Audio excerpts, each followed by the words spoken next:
Hi, I hope everybody's doing okay. I know things are pretty tough right now. Everyone is having to adapt in ways that we didn't plan on. I know most of us probably never realized that we would get the chance to be homeschool teachers, and everyone is having to right now, and it can be pretty hard. Me and my girls set up a little video on making a home safe space, and just kind of what our home safe space looks like. We wanted to share that with everyone out there, and maybe it could be a helpful tool for your family. It is videoed by my 10-year-old and constantly interrupted by my 4-year-old, because that is our life right now, is working with our children to create all these beautiful things. And so it is a little chaotic, but I hope that it's helpful.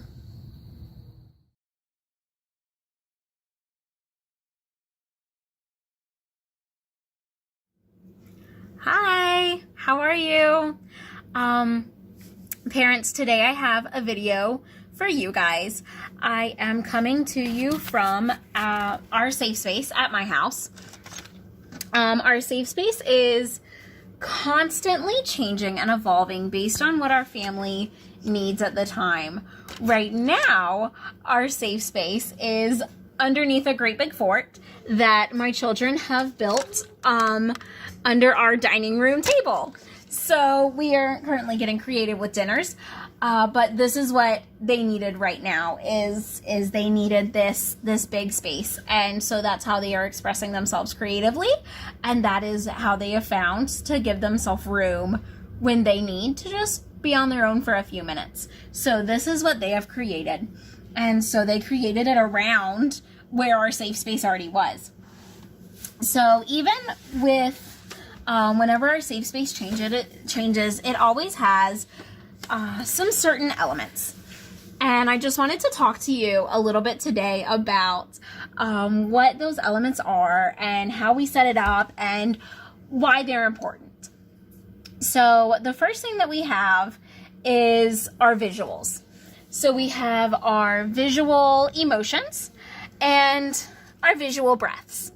So when a child is in their emotional, or especially in their survival state, they are not able to verbalize how they're feeling and what they need. And so having these visuals gives them something to see and to point at. So you can bring them into the safe space and say, "Oh, you're feeling so frustrated. Your face looks like this. Let's take a breath together." And so if they're not able to point to the face or the breath, then you can do it for them. And so we have our visuals, and then we also have our soft things. So these are important to have some soft, cozy area in your safe space. We also have some emotion books. So these are books about peace and emotional recognition books, and also just some of our favorite books that we really like to read in our family when we're feeling upset. So we have Love, and we have Wild Child, which is my personal favorite. Yep. So we have these books.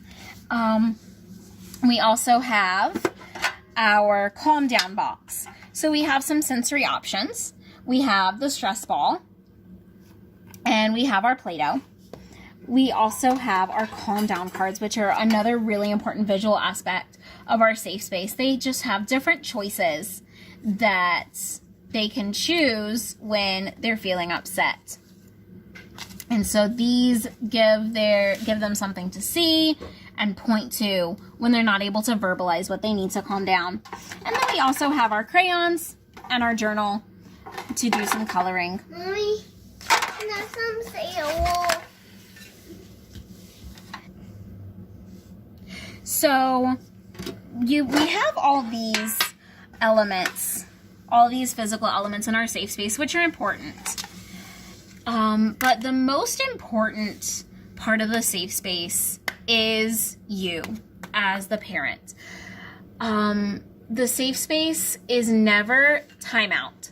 It's never somewhere that we're sending a child to think about what they've done. The safe space is always, oh yeah, Feifei is showing me that I forgot one really important element. Feifei, do you wanna show everyone how to do this? This is usually your favorite. Do you want to show them how to do this? No? Okay. So this is a really important breathing prompt. I said yes. Oh, okay. Then do it. Show us how you do it. So what do you do first? You smell the flower and you blow the pinwheel. So this is helpful for reminding children to breathe in through the nose and out through the mouth. So they smell the flower and blow the pinwheel. And our pinwheel doesn't actually blow very well, but it still works for that visual Mama. reminder. And where is the cat? So the most important aspect of the safe space is that you are always going with your child to the safe space. So because you are their first safe space, you are where they're going to come when they're feeling upset. You might be who they're taking that upset out on because you are where they feel the safest. So when they are experiencing that upset, or when they are so excited that they can't safely control their body, you can come with them to the safe space and you can walk them through. Can I have one of these? You can walk them through that emotional regulation, and you can do it with them. So you can bring them and you can say, oh, you're feeling so frustrated. It's really hard when you're not able to do what you want to. We can take a star breath together. And then you do the breath with them.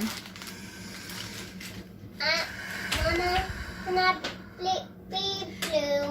You can help them pick the choice that they need. Red. So as long as Be blue. yeah. As long as they are willing to accept your help and they are in a place where they're able to safely accept your help, you come with them. Be red. Okay. You can come with them to the safe space and you can help them through that emotional regulation and Mama. you be Mama. their safe space. Yes, you can be red. And so And mommy, that is our safe. Just a minute, Faye. I hear you, honey. I need help picking me up. I know you need help picking you up, and I'll help you in a moment. Mama, where's my star? I don't know where your star is. Wait just a moment, I love. can get another one. Okay. So that is our safe space right now that we have set up in our home, and it is such a helpful tool for helping them Mama? when they're feeling upset. Are you red? No, I'm not red, love. So everyone has their safe space. It might be the coffee shop down the street, which of course is closed right now.